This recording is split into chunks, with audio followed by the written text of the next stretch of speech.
askofu mkuu wa jimbo kuu la Dar es Salaam wataweka sahihi katika hati hiyo, na wakati wanaweka sahihi kuashiria kuundwa kwa jimbo jipya la Bagamoyo,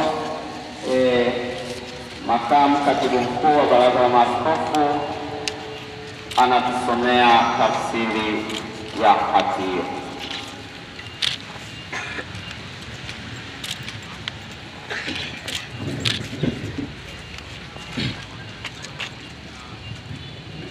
Francisco, askofu mtumishi wa watumishi wa Mungu, kwa kumbukumbu ya daima ya jambo hilo.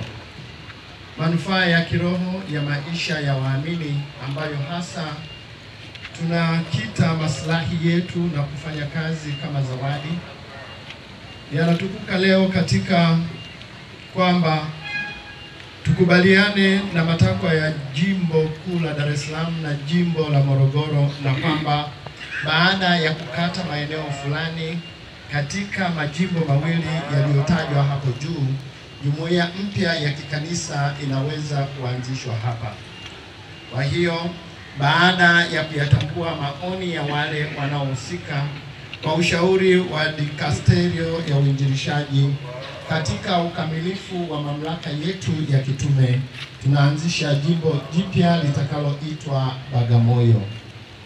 Tunaanzisha makao makuu ya jumuiya mpya ya kikanisa katika mji wa Bagamoyo na kulipandisha hadhi kanisa lililopo hapo, lililowekwa wakfu kwa Mungu kwa heshima ya moyo safi wa Bikira Maria, hadi daraja la kanisa kuu la jimbo katedrale, pamoja na haki na mapendeleo yote yanayolingana na hayo.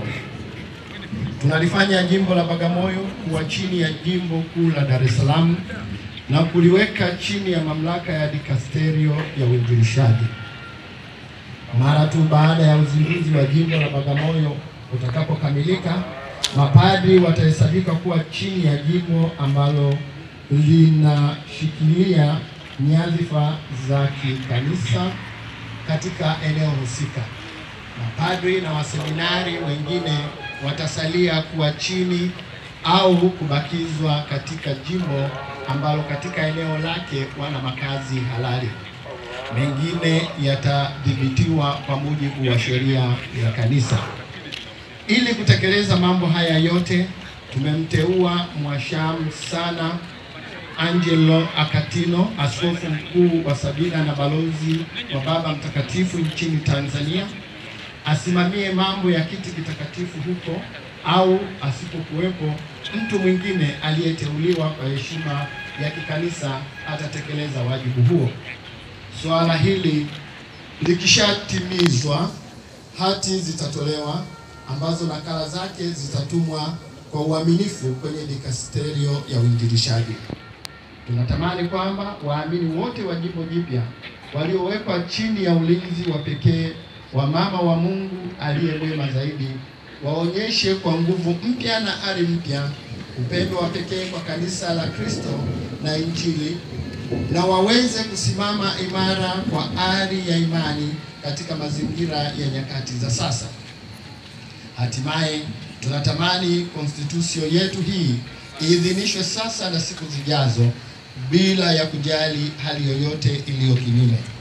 Imetolewa huko Roma, Laterani, siku ya 7 ya mwezi Machi katika mwaka mtakatifu wa 2025, mwaka wa 12 wa upapa wetu Francisco Papa.